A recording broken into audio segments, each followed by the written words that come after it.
Good evening student, आप सभी का क्लियर एसएससी चैनल में स्वागत है। आज हम लोग बायोलॉजी में एसएससी सीजीएल मेंस में पूछे गए प्रश्नों को देखते हैं। इसके साथ ये प्रश्न एसएससी के सभी एग्जाम और रेलवे के लिए एग्जाम के लिए इम्पोर्टेंट है। चलिए आज हम लोग शुरू करते हैं। अगर ये वीडियो अच्छा लगे तो लाइक, शेयर एंड सब्सक्राइब कर दीजिएगा और अपने दोस्तों के साथ भी साझा कीजिएगा, जिससे इस वीडियो का लाभ उन्हें भी मिल सके। चलिए स्टार्ट करते हैं। पहला क्वेश्चन है, सूची 1 को सूची 2 से सुमेलित करना है। सूची 1 को सूची 2 से मिलाना है। पहला है करक्यूमिन करक्यूमिनोइड्स। तो करक्यूमिनोइड्स का लिस्ट 2 से मिलाना तो किस में आता है? हल्दी में आता है, टर्मेरिक में। तो 1 का 3 हो जाएगा टर्मेरिक। यह हल्दी मुख्य पीले रंग वाला घटक है। इसमें शक्तिशाली एंटी इन्फ्लेमेटरी जिसको हम लोग सूजन रोधी और एंटीऑक्सीडेंट गुण होते हैं।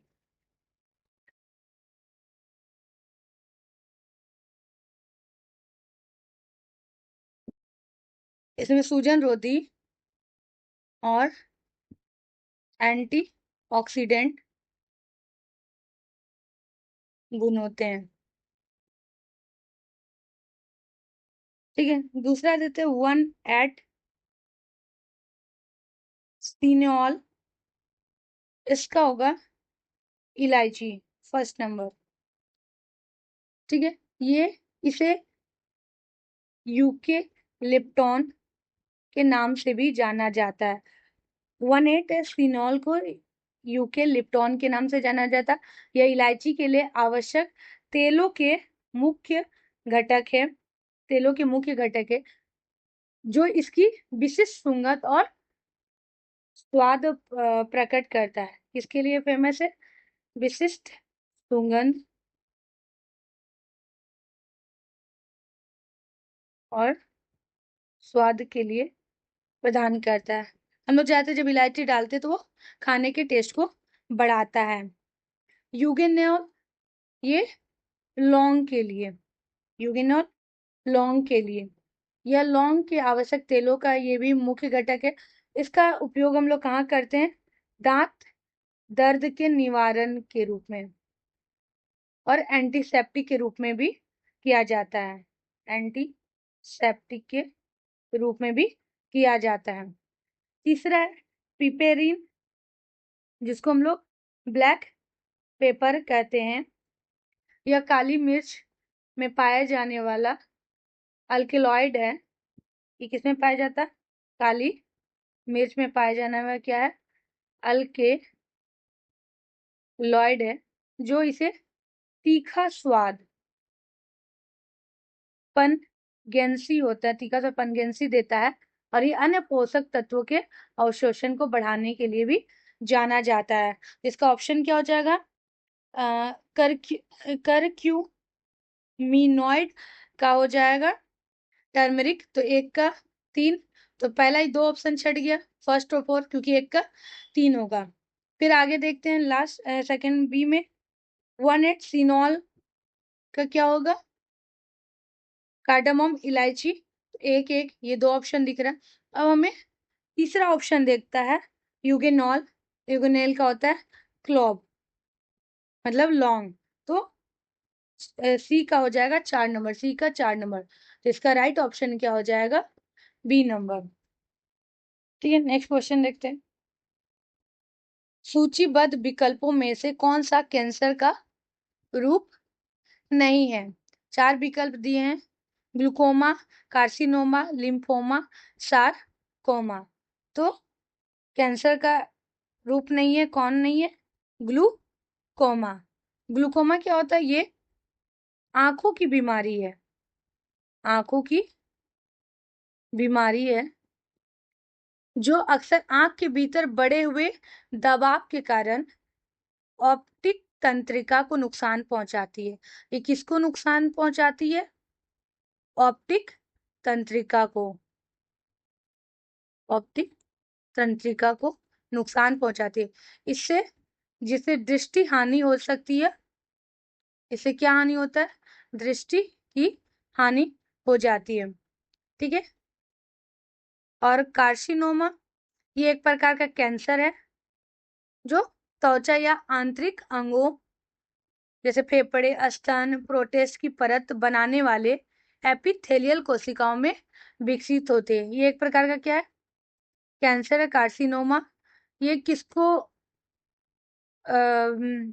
ये त्वचा और आंतरिक अंगों या आंतरिक अंगों में फेफड़ा, स्तन, प्रोस्टेट की परत बनाने वाली एपिथेलियल कोशिकाओं को कोशिकाओं में विकसित होती है।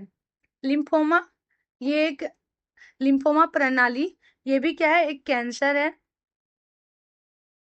जो क्या करता है? जो संक्रमण में लड़ने में मदद करता है। संक्रमण से लड़ने में मदद करता है। ये कहाँ से शुरू होता है? लिम्फ नोड्स मतलब लसिका ग्रंथि से शुरू होता है। लसिका ग्रंथि से शुरू होता है। सार्कोमा ये कैसा कैंसर? ये भी कैंसर है लेकिन ये कमजोर टाइप का कैंसर है जो क्या करता है? हड्डियों और नरम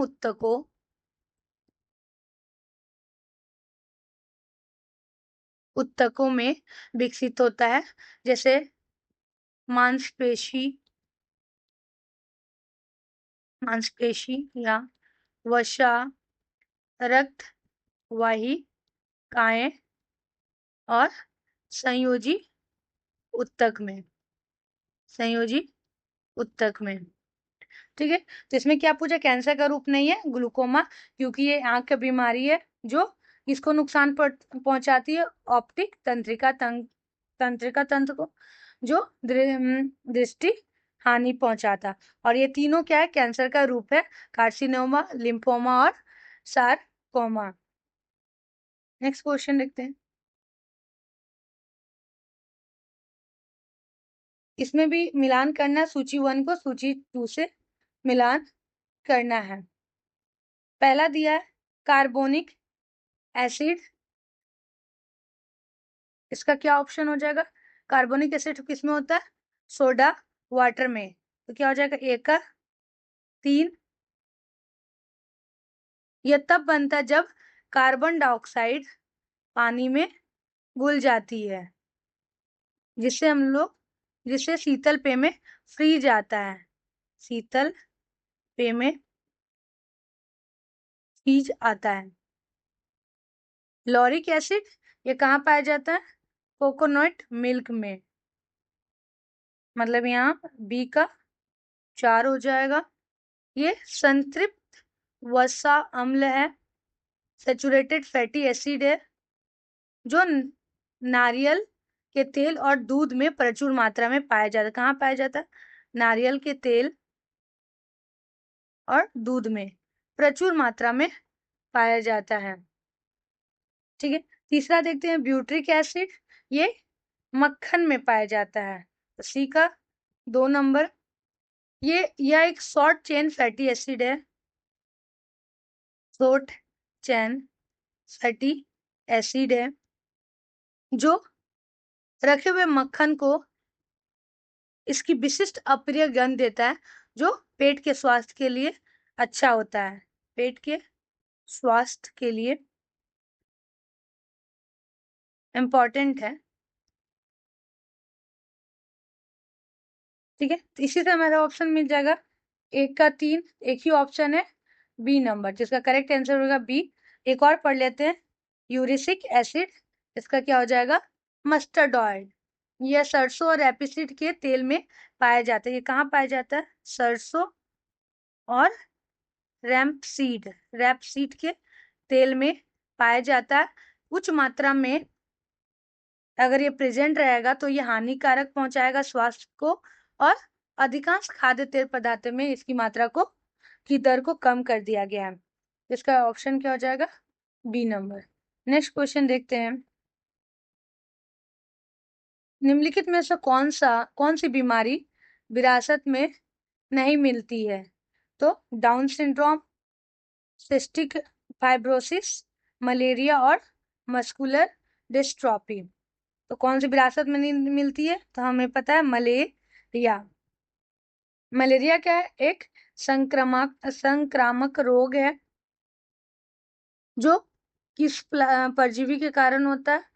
प्लाज्मोडियम नामक परजीवी के कारण होता है।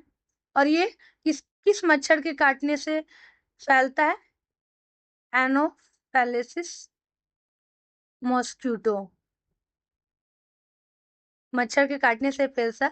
ये आनुवांशिक नहीं है, ये एक अर्जित रोग, एक्वायर्ड डिजीज है। एक्वायर्ड डिजीज है। जबकि हम लोग पहले पढ़ चुके डाउन सिंड्रोम, ये आनुवांशिक विकार है जो क्रोमोसोम 21 की अतिरिक्त प्रतिलिपि ट्राइसोमी 21 के कारण होता है। सिस्टिक फाइब्रोसिस ये भी आनुवांशिक रोग है जो CFTR जीन में म्यूटेशन के कारण होता है। ये किसको नुकसान पहुंचाता है? फेफड़ों और पाचन तंत्र को गंभीर नुकसान पहुंचाता है। मस्कुलर डिस्ट्रॉफी ये भी आनुवांशिक रोग है जो मांसपेशियों को कमजोर करता है। ये क्या करता है? मांसपेशी को कमजोर करता है।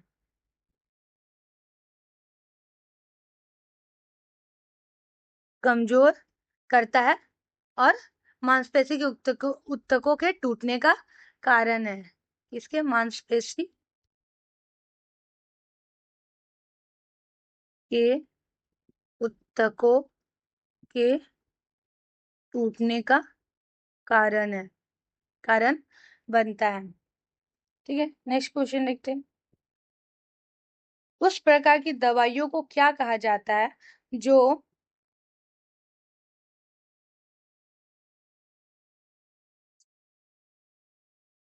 रेसिपीटर पर स्विच करके प्राकृतिक संदेश वाहक की नकल करती है, जिसको एगोनिस्ट कहा जाता है, क्योंकि ये रासायनिक पदार्थ दवा या हार्मोन जो एक रेसिपीटर से बनता है उस रिसेप्टर को सक्रिय करके जैविक प्रतिक्रिया उत्पन्न करता है। यह शरीर के प्राकृतिक संदेशवाहक जैसे हार्मोन और न्यूरोट्रांसपोर्टर की क्रिया को नकल कर देता है। जैसे एग्जाम्पल के मॉर्फिन ओपिओइड्स रिसेप्टर का एक एगोनिस्ट है। रिसेप्टर क्या होता है? कोशिका की सतह या आंतरिक भाग पर मौजूद प्रोटीन अणु जो विशिष्ट रासायनिक संदेशवाहक से बंधकर कोशिका में एक संकेत उत्पन्न करता है। रिसेप्टर क्या है? ये कोशिका की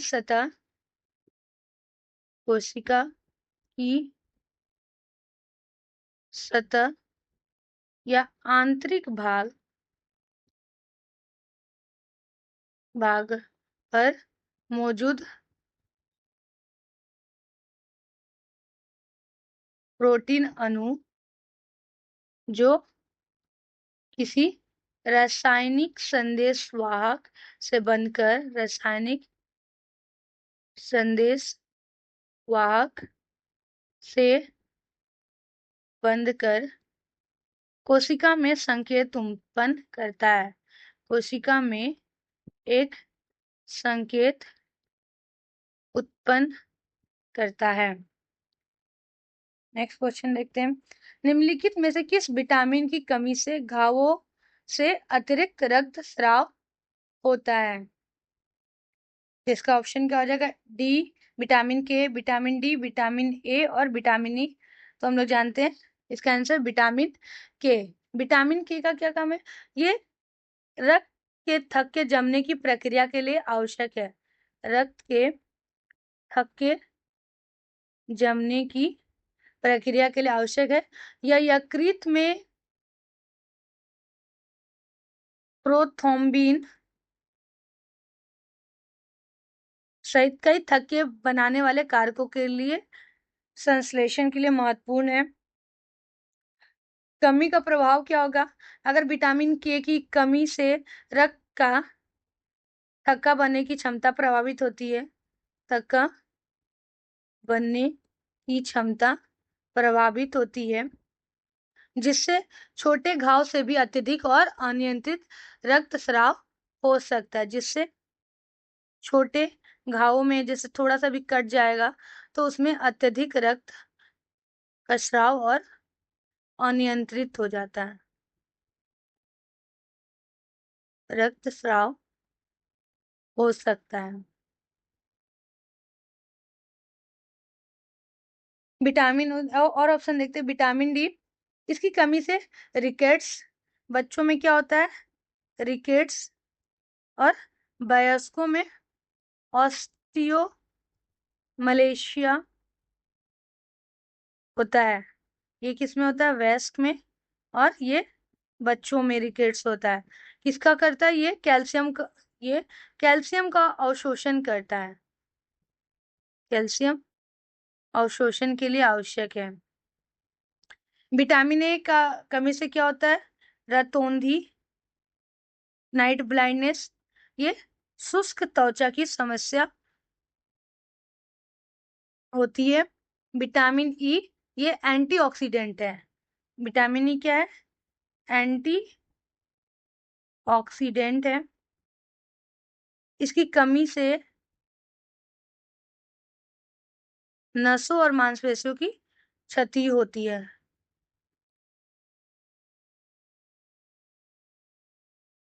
की क्षति हो सकती है। ठीक है, नेक्स्ट क्वेश्चन देखते हैं। निम्नलिखित में से कौन सा पहला विटामिन बी 1997 में खोजा गया था? तो फॉलेट, बायोटीन, राइबोफ्लेविन और थायमिन। तो आंसर क्या हो जाएगा? Thiamine, B1। इसका रासायनिक नाम, विटामिन B1 का रासायनिक नाम क्या है? थायमिन। इसे 1897 में क्रिश्चियन इज़ेकमैन द्वारा चावल की भूसी में खोजा गया था। कहाँ खोजा गया था? चावल की भूसी में खोजा गया था। जब वो बेरी नामक रोग के जांच कर रहे थे तो बेरी रोग थायमिन की कमी के कारण हुआ होता है, जो तंत्रिका तंत्र और हृदय को प्रभावित करती है। विटामिन ए से कौन सी बीमारी होती है, रोग होता है? बेरी कमी होता है, जो किसको प्रभावित करती है? तंत्रिका तंत्र और हृदय को प्रभावित करती है। ठीक है, फॉलेट कौन सा विटामिन का? Vitamin B9। इसको 1940 के दशक में खोजा गया था। बायोटीन, जिसको हम लोग विटामिन B7 के नाम से जानते हैं, इसको 1930 के दशक में खोजा गया था। राइबोफ्लेविन, विटामिन B2 के 1920 के दशक में खोजा गया था। ठीक है, विटामिन B9 का रासायनिक नाम फॉलेट, विटामिन B7 का बायोटीन और B2 का राइबोफ्लेविन। ठीक है, नेक्स्ट क्वेश्चन देखते हैं।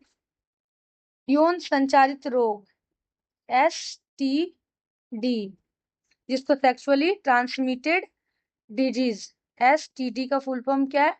Sexually transmitted disease. निम्नलिखित में से कौन सा विकल्प सही है? पहला दिया यौन संचारित रोग, STD यौन संपर्क के माध्यम से एक संक्रमित व्यक्ति से एक असंक्रमित व्यक्ति तक प्रसारित होने वाला संक्रमण है। दूसरा HIV, HBP, hepatitis B virus acidity के लिए जिम्मेदार है। इसका ऑप्शन क्या दिया है? दोनों कथन ए और बी गलत है, दोनों कथन ए और बी सही है, केवल कथन बी सही है, केवल कथन ए सही है। इसका आंसर क्या है? कि दोनों कथन सही है।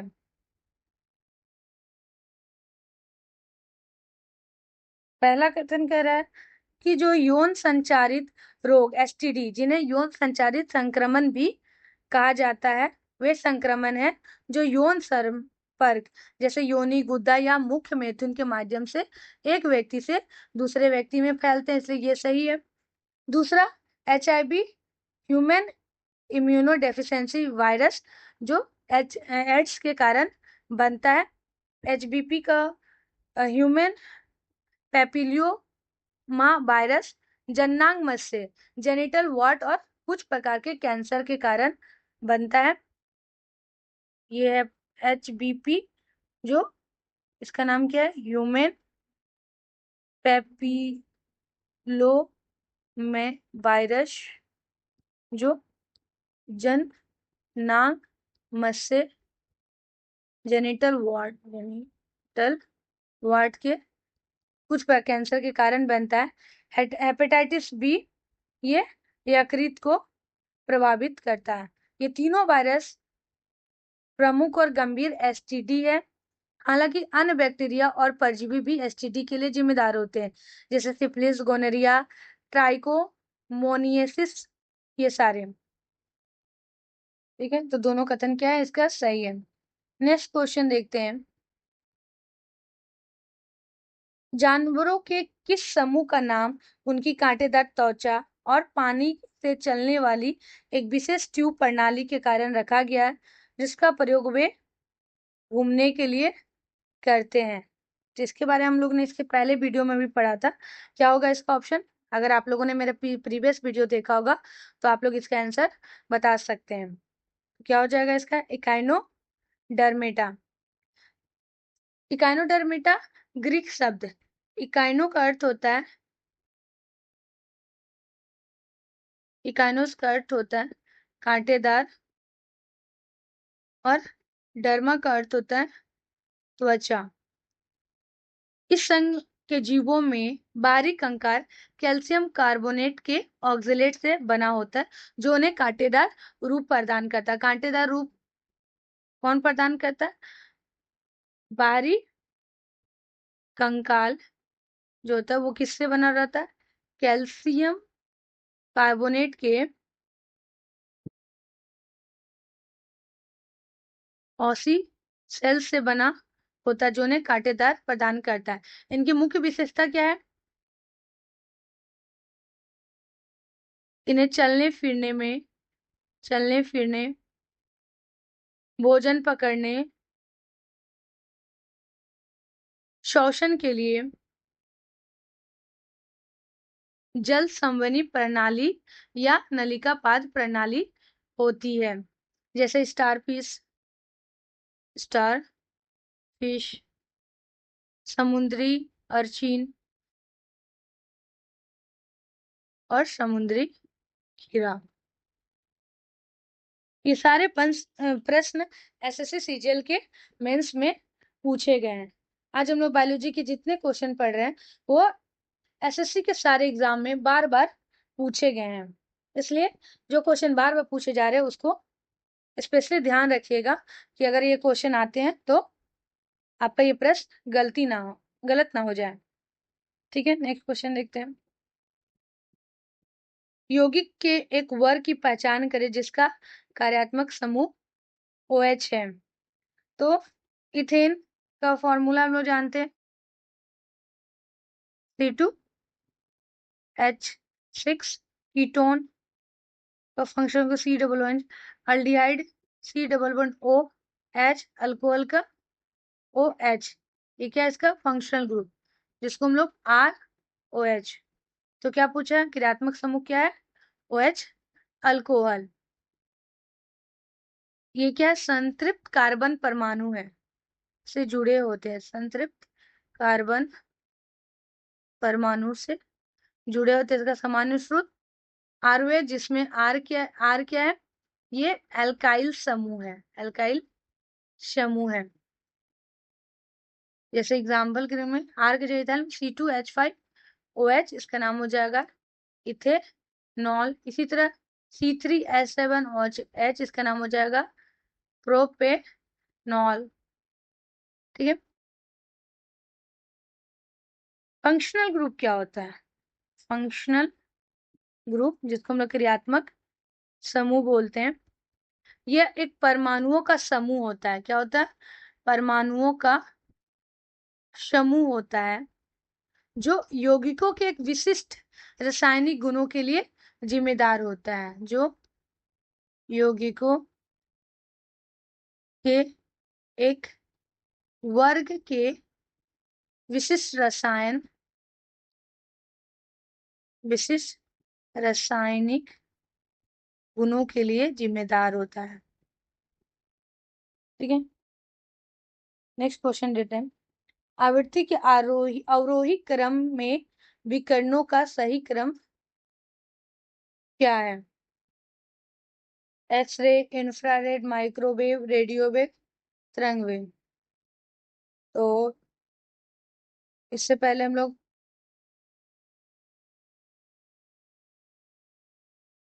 फ्रीक्वेंसी, आवृत्ति के बारे में पूछा है, तो हम लोग इसका पहले हम लोग देख लेते हैं हाईएस्ट फ्रीक्वेंसी कौन कौन सी होती है, तब हम लोग इसका ऑप्शन को छाट पाएंगे।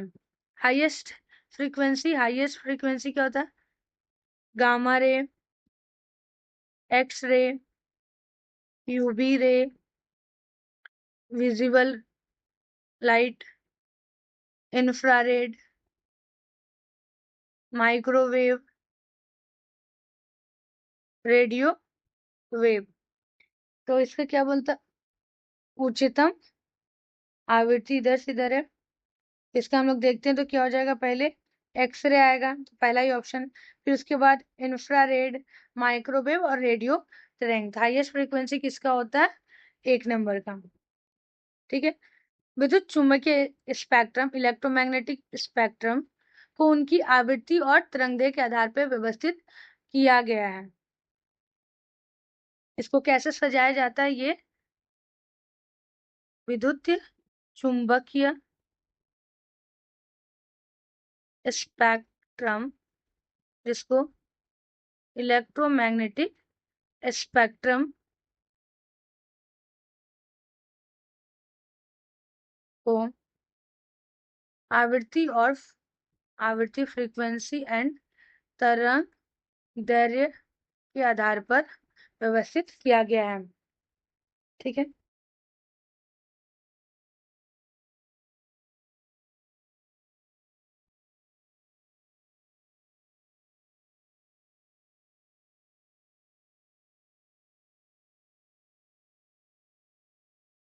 नेक्स्ट क्वेश्चन देखते हैं। निम्नलिखित में से कौन सा अपरद को सरल अकार्बनिक पदार्थों में विघटित कर सकता है?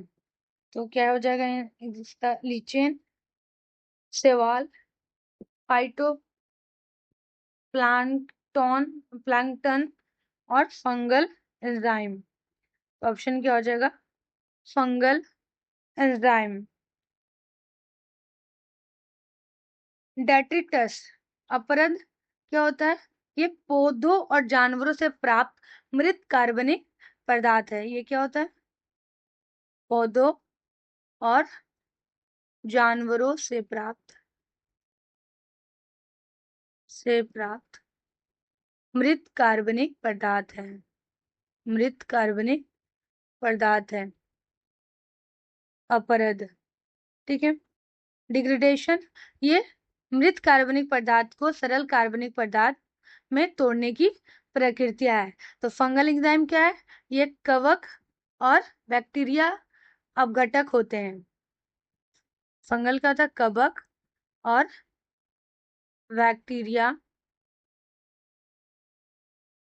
अपघटक होते हैं जो बाह्य एंजाइम स्रावित करते हैं। क्या करते हैं? बाह्य एंजाइम स्रावित करते हैं जो अपरद का कार्य करता है। अपरद का कार्य करते हैं, जिससे क्या होता है? जटिल कार्बनिक अणुओं को सरल अकार्बनिक पदार्थ में तोड़ते हैं जो पौधों द्वारा उपयोग किया जा सके। इस प्रक्रिया को हम लोग खनिजीकरण या मिनरलाइजेशन कहा जाता है। इस प्रक्रिया क्या करते हैं? खनिजीकरण।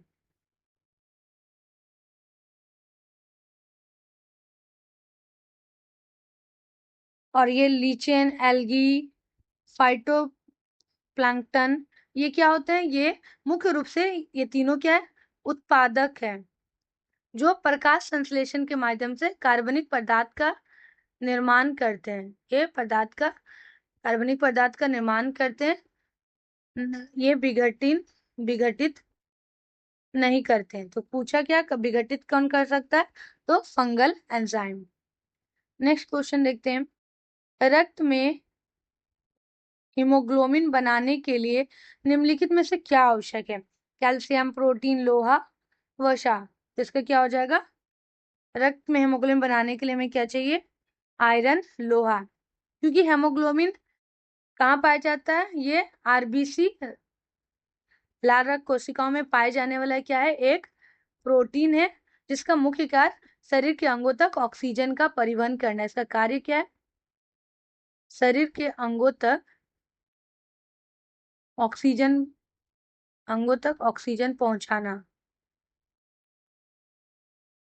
उनका परिवहन करना। हीमोग्लोबिन में एक ग्लोबिन प्रोटीन और 4 हिम समूह होते हैं। इसकी संरचना क्या होती है? एक ग्लोबिन प्रोटीन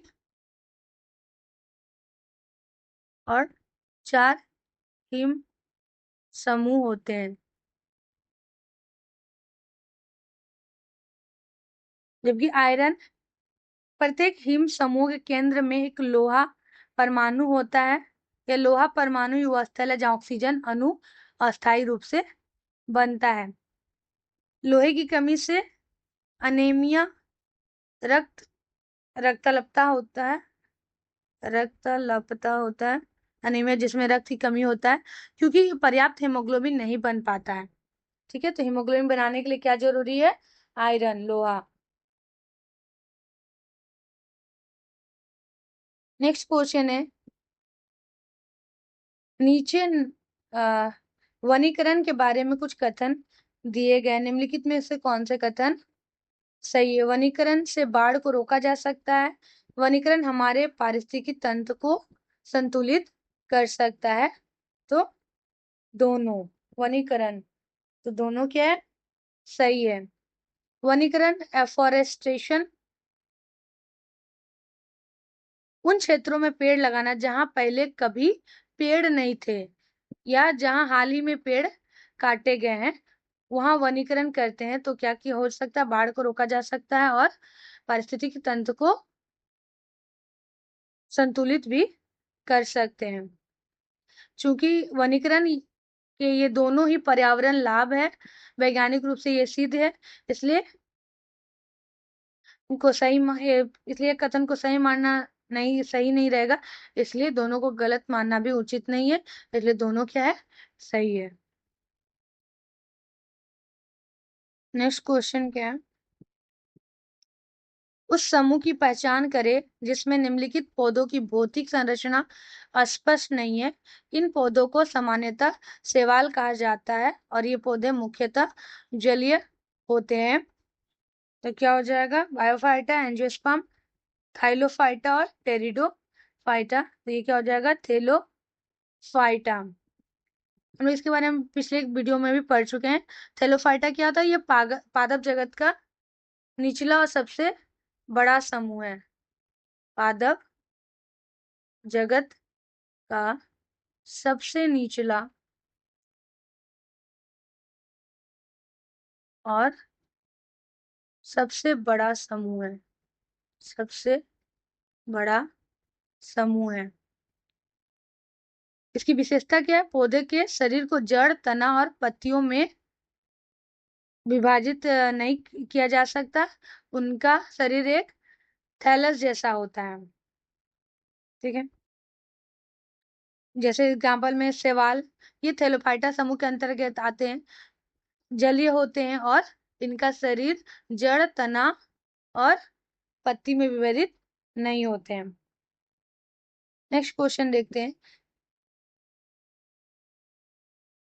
निम्नलिखित में से किसने 1935 में शैवाल की संरचना और उनकी प्रजनन प्रणाली की व्याख्या की है? ऑप्शन क्या है? MOP, Iyengar, Carolus Linnaeus, William Henry, F.E. फ्रिटर्स। तो आंसर क्या हो जाएगा? F.E. फ्रिटर्स। एक ये प्रसिद्ध ब्रिटिश वनस्पति शास्त्री थे जिन्हें सेल विज्ञान के क्षेत्र में महत्वपूर्ण योगदान के लिए जाना जाता है। शैवाल विज्ञान, इसको हम लोग फार्माकोलॉजी के नाम से जानते हैं। उन्होंने 1935 में शैवाल पर अपना मौलिक कार्य the structure and reproduction of the algae, शैवाल की संरचना और प्रजनन प्रकाशित किया। उन्होंने कौन सा कार्य किया? द स्ट्रक्चर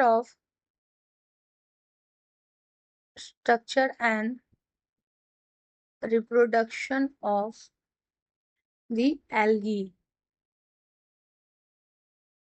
शैवाल की संरचना और प्रजनन।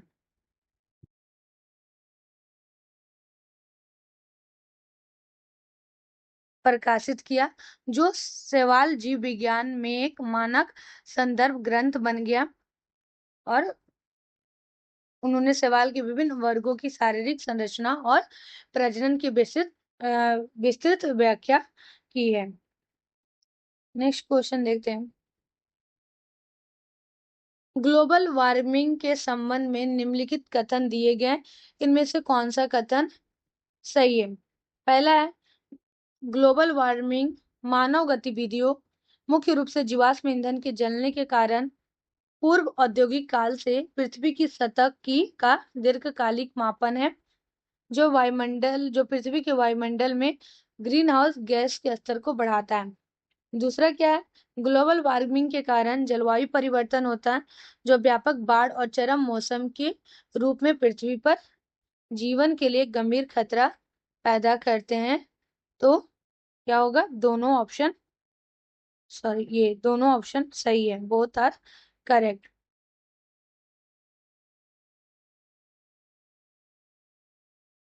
क्योंकि ग्लोबल वार्मिंग क्या करता है? जीवाश्म ईंधन के जलने से ग्रीन हाउस गैसों में वृद्धि का कारण होने वाला दीर्घकालिक तापन है, और जलवायु परिवर्तन और चरम मौसम के कारण बनता है, इसलिए दोनों कथन सही है।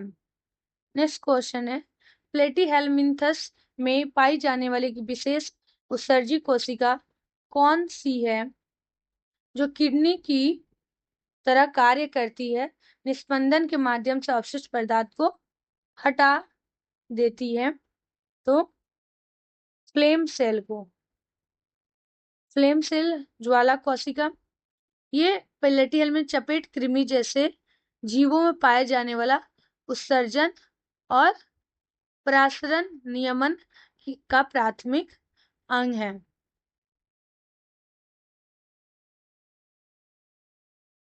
नेक्स्ट क्वेश्चन देखते हैं। नेक्स्ट क्वेश्चन क्या है? विश्व स्वास्थ्य संगठन WHO का संविधान कब लागू हुआ? यह वह तारीख है जिसे हम हर साल विश्व स्वास्थ्य दिवस के रूप में बनाते हैं। ऑप्शन क्या है? 7 अप्रैल 1948। WHO वर्ल्ड हेल्थ ऑर्गेनाइजेशन, विश्व स्वास्थ्य संगठन, संयुक्त राष्ट्र UN की विशेष एजेंसी है। इसकी UN संयुक्त राष्ट्र की विशेष जो अंतर्राष्ट्रीय सार्वजनिक स्वास्थ्य के लिए जिम्मेदार है। इसकी स्थापना 7 अप्रैल 1948 को लागू हुआ, और इसका प्रस्ताव 1945 में रखा गया था।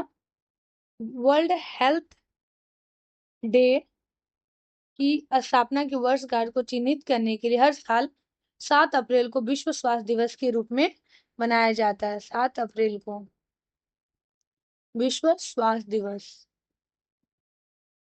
के रूप में मनाया जाता है। नेक्स्ट क्वेश्चन देखते हैं। बीमारी के दौरान पोषण संबंधी देखभाल गतिविधियों का एक संगठित समूह है, जिसमें निम्नलिखित में से एक को छोड़कर सभी शामिल है। ऑप्शन है, पोषण संबंधी समस्याओं का निदान। दूसरा है, पोषण संबंधी जरूरतों को प्रदान करने के लिए पोषण संबंधी हस्तक्षेपों की योजना बनाना और प्राथमिकता देनी। मनोवैज्ञानिक तनाव का आकलन, पोषण स्थिति का आकलन। तो क्या हो जाएगा उसका ऑप्शन, मनोवैज्ञानिक तनाव का आकलन। न्यूट्रिशन केयर प्रोसेस, यह एक व्यवस्थित दृष्टिकोण है जिसका उपयोग पंजीकृत आहार विशेषज्ञ पोषण संबंधी समस्याओं की पहचान करने, पता लगाने और उनका इलाज करने के लिए करते हैं। इसके मुख्य 4 चलन होते हैं। पहला होता है आकलन, दूसरा होता है निदान, तीसरा हस्तक्षेप, चौथा आता है निगरानी या मूल्यांकन। ये तीनों सीधे तौर पर पोषण देखभाल के प्रक्रिया के अंग है, ए, बी और डी। सॉरी, ये तीनों क्या है, ये पोषण संबंधी देखभाल प्रक्रिया के अंग है। तो इसमें क्या है, सभी एक को छोड़कर सभी शामिल है। तो तनाव का आकलन, आकलन में क्या करते हैं, रोगी की पोषण स्थिति का पता करते हैं। दूसरा निदान में पोषण संबंधी समस्या का पहचान करते हैं, इसमें समस्या का प्रदान करते हैं, और इसमें पोषण स्थिति देखते हैं। आकलन में, इसमें आकलन में स्थिति देखते हैं, इसमें समस्या को, और तीसरा में पोषण संबंधी जरूरतों को पूरा करने में। एक को छोड़ के कौन हो जाएगा आंसर, सी नंबर, आकलन। नेक्स्ट क्वेश्चन देखते हैं कि आप उन दवाओं को क्या कहते हैं जो रिसेप्टर की सतह से बन जाती है और उसके प्राकृतिक कार्य को उत्पन्न करने का विरोध करती है। इसका क्या ऑप्शन हो जाएगा, एंटागोनिस्ट, डी नंबर। इसके बारे में हम लोग इससे पहले क्वेश्चन में पढ़ चुके हैं। में द कॉलम, कॉलम का मिलान करना है। पोषक तत्व किसमें आएगा, पोषक तत्व और उसके उदाहरण, जैसे प्रोटीन, प्रोटीन में क्या पाया जाता है, मायोसिन, मायोसिन है क्या है, एक प्रोटीन है, 1 का 4। तो ऑप्शन बी नंबर ही होगा क्योंकि और कोई ऑप्शन नहीं है। तो मायोसिन क्या एक प्रोटीन है जो मांसपेशी के संकुचन के लिए जिम्मेदार है, मांसपेशियों के संकुचन के लिए जिम्मेदार है। कार्बोहाइड्रेट ये किसमें आता है, ग्लूकोज में। ये ग्लूकोज क्या है, कार्बोहाइड्रेट का सबसे सरलतम रूप है, कार्बोहाइड्रेट का सरल रूप है जो क्या करता है, ऊर्जा का मुख्य स्रोत है। ठीक है, तीसरा है वसा, ये जानते हैं कोलेस्ट्रॉल एक स्टेरॉइड लिपिड है, स्टेरॉइड लिपिड है जो वसा के अंतर्गत आता है, वसा के अंतर्गत आता है। और मिनरल, कैल्शियम और फॉस्फोरस, ये सारे क्या है, अकार्बनिक पोषक तत्व है, अकार्बनिक पोषण तत्व है। तो इसका ऑप्शन क्या हो जाएगा, बी नंबर। नेक्स्ट क्वेश्चन देखते हैं, निम्नलिखित में से किस कोशिका विभाजन को न्यूनीकरण विभाजन के रूप में जाना जाता है। तो उसको हम लोग किसकी मियोसिस, अर्धसूत्री विभाजन। यह एक कोशिका विभाजन है जो जननांग कोशिका में होता है। कहाँ होता है, जननांग कोशिका में, जननांग कोशिकाओं में, जिसको हम लोग जर्म सेल्स इंग्लिश नाम है, जननांग कोशिका में होता है। न्यूनीकरण विभाजन, रिडक्शन डिवीजन, ये अर्धसूत्री विभाजन में क्रोमोसोम की संख्या को आधी, और इसमें क्रोमोसोम की संख्या आधी हो जाती है, क्रोमोसोम की संख्या आधी हो जाती है। और डॉटर सेल में मूल कोशिका की तुलना में क्रोमोसोम की संख्या आधी हो जाती है, इसलिए इसे न्यूनीकरण विभाजन कहते हैं। और ये गैमेट्स का निर्माण करती है, गैमेट्स का निर्माण, युग्मकों का निर्माण करती है, युग्मकों का निर्माण करती है। कौन? न्यूनीकरण विभाजन। नेक्स्ट क्वेश्चन देखते हैं। किस कोशिका वैज्ञानिक ने 1960 के दशक में विभिन्न प्रकार की कोशिकाओं में प्रोटीन प्रसंस्करण और छटाई में एंडोप्लाज्मिक रेटिकुलम की भूमिका की व्याख्या की है? तो इसका क्या हो जाएगा? जॉर्ज ई पेलाडे। ये अमेरिकी साइटोलॉजिस्ट थे। कौन थे? साइटोलॉजिस्ट थे, जिन्हें कोशिका विज्ञान में मौलिक योगदान के लिए जाना जाता है। जिन्हें कोशिका जीव विज्ञान के मौलिक योगदान के लिए जाना जाता है। 1960 के दशक में उन्होंने अपने सहयोगियों के साथ प्रोटीन के संस्करण, प्रसंस्करण और स्राव के मार्ग का वर्णन करने के लिए कुछ तकनीकी का उपयोग किया। उन्होंने दिखाया कि राइबोसोम पर संश्लेषित प्रोटीन एंडोप्लाज्मिक रेटिकुलम में प्रवेश करते हैं और एंडोप्लाज्मिक रेटिकुलम से गोल्जी उपकरण में स्थानांतरित होते हैं और फिर कोशिका से बाहर निकल जाते हैं। नेक्स्ट क्वेश्चन क्या है? एशिया का एक बड़ा सदाबहार पेड़ बरगद के पेड़ का वैज्ञानिक नाम क्या है, जिसके तने वायवीय जड़ों के समान होते हैं? तो क्या पूछा है कि बरगद के पेड़ का वैज्ञानिक नाम, इसका नाम है फिगस बेंगालेंसिस। ये बरगद का पेड़, ये क्या है? भारत का राष्ट्रीय वृक्ष है।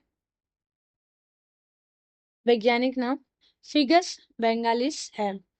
इसकी विशेषता यही अपनी वायवीय जड़ों के लिए प्रसिद्ध है, जिन्हें प्रोट रूटस प्रॉप रूटस कहा जाता है। ये जड़ें शाखाओं के नीचे की ओर बढ़ती है और मिट्टी तक पहुंच जाती है और फिर मोटे होकर स्तंभों का निर्माण करती है, जो मुख्य तने को सहारा देते हैं। इससे यह पेड़ एक विशाल क्षेत्र में फैल जाता है। अनानास क्रोमोसोम, ये वैज्ञानिक नाम है किसका? अनानास, अनानास का, जिसको हम लोग पाइन एप्पल कहते हैं। अगर पाइन एप्पल का वैज्ञानिक नाम पूछ जाए तो अनानास क्रोमोसोम, अनानास से याद हो जाएगा। ये गोसिपियम हार्बेनियम किसका है? कॉटन की एक प्रजाति का वैज्ञानिक नाम है। और टेंटलम एल्बम किसका है? चंदन का वैज्ञानिक नाम है, जिसको हम लोग सैंडलवुड कहते हैं। सैंडलवुड वैज्ञानिक नाम है। भारत के राष्ट्रीय वृक्ष बरगद का वैज्ञानिक नाम फिकस वैंगालेंसिस है, जिसकी पहचान इसकी विशेष वायवीय जड़ों से होती है। नेक्स्ट क्वेश्चन देखते हैं। मानव शरीर में अत्यधिक मात्रा में कैडमियम की उपस्थिति के कारण कि कौन सा रोग होता है? अल्जाइमर, इटाइटाई, मीनामाता और रक्त अल्पता। हम लोग कहते हैं ये तो आयरन की कमी के कारण होता है। ठीक है, तो इसका ऑप्शन क्या हो जाएगा? इटाई रोग हो जाता है कैडमियम की अत्यधिक मात्रा अगर शरीर में उपस्थित हो जाएगी तो। ये जापान के में 1900 के दशक में शुरुआत खोजा गया एक विषायुक्त रोग है। ये कैडमियम की धातु की विशेष मतलब टॉक्सिसिटी के कारण बढ़ता है। ये अक्सर किस में होता है? दूषित चावल या पानी के कारण। दूषित चावल या पानी के माध्यम से शरीर में प्रवेश करता है। इटाइटाई का जापानी अर्थ है, इटाइटाई का जापानी अर्थ क्या है? दर्द होता है, जो गंभीर दर्द अस्थि दर्द, बोन पेन और ऑस्टियोमलेशिया, हड्डियों का नरम होना। ऑस्टियोमलेशिया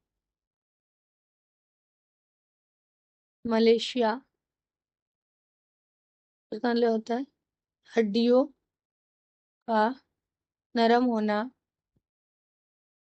और ये गुर्दे की विफलता मतलब किडनी फेल का कारण बनता है। आगे कारण बनता है। इसकी अधिक हो जाने से क्या हो जाएगा, या तो अस्थि दर्द हो जाएगा, बोन पेन होगा, हड्डियों का नरम हो जाएगा, या गुर्दे की विफलता मतलब किडनी फेलियर के कारण होता है।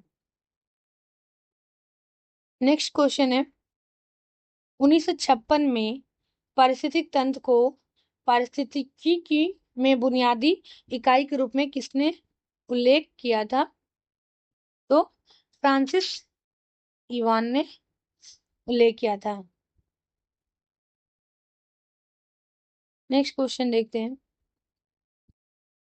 किस वर्ष में वॉल्टर फ्लेमिंग ने गुणसूत्रों को स्पष्ट रूप से देखने और माइटोसिस की पूरी प्रक्रिया का वर्णन के लिए उन्हें दाग दिया? तो 1982 में। ये जर्मन जीव वैज्ञानिक थे। जर्मन जीव कौन? वॉल्टर फ्लेमिंग जीव विज्ञानी थे, जिन्हें कोशिका विज्ञान के जनक, कोशिका विज्ञान के जनक के में से एक माना जाता है, जिन्हें हम लोग फादर ऑफ साइटोलॉजी के नाम से जानते हैं। नेक्स्ट क्वेश्चन देखते हैं, चारकोट मेथी टूथ रोग, चारकोट मेरी टूथ डिजीज रोग किस गुणसूत्र पर परिधीय माइलिन प्रोटीन पीएमपी 2022 मतलब 22 जीन के दोहराव के कारण होता है? तो किसके कारण होता है? क्रोमोसोम 17। यह सबसे आम विरासत में मिली क्या है? न्यूरोपैथी है, जो हाथों और पैरों की मांसपेशियों में कमजोरी और क्षति के कारण बनती है। हाथों और पैरों की मांसपेशियों में कमजोरी और क्षति के कारण बनती है।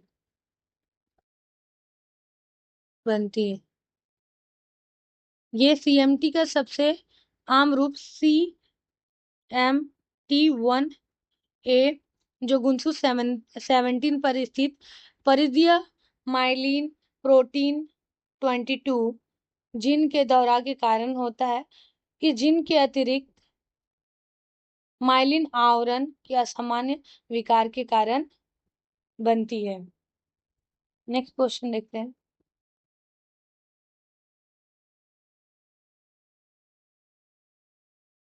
कौन सा अमीनो एसिड सेरोटोनिन का अग्रदूत है? एक न्यूरोट्रांसमीटर जो आपकी भूख, नींद और मूड को नियंत्रित करता है। तो इसका ऑप्शन हो जाएगा ट्रिप्टोफान।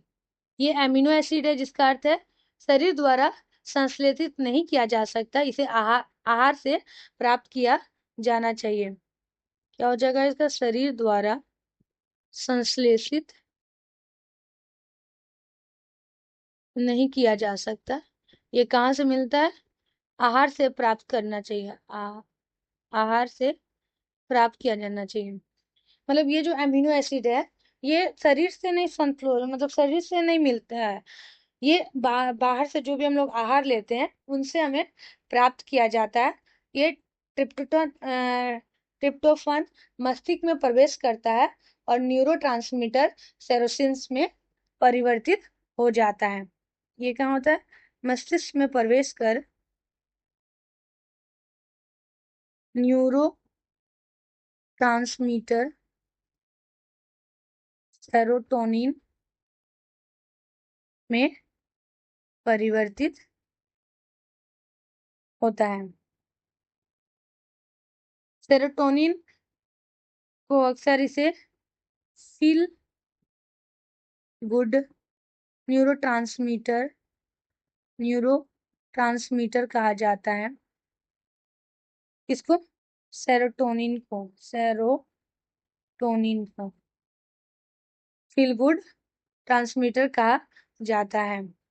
यह क्या करता है? मूड, नींद, भूख में महत्वपूर्ण भूमिका निभाता है। नेक्स्ट क्वेश्चन और लास्ट क्वेश्चन है कि सिंगर और निकोलस द्वारा द्रवी मोजेक मॉडल किस वर्ष प्रस्तावित किया गया था? मॉडल स्पष्ट रूप से कोशिका झिल्ली संरचना और गतिशीलता का प्रतिनिधित्व करता है, तो क्या इसका ऑप्शन हो जाएगा 1972।